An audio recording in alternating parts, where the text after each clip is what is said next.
Hi!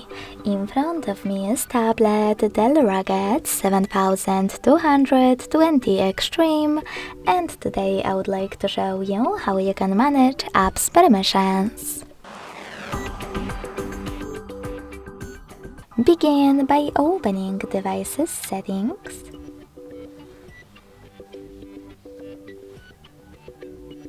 And tapping on Privacy and Security on the left right away. Following that, scroll down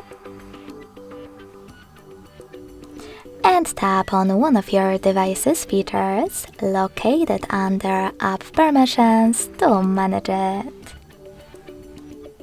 Then just click on the blue switchers next to your apps that you wish to deny access to chosen feature, in my case location for camera, or tap on the white switchers next to an app that you wish to allow access to, in this case location, like mail and calendar.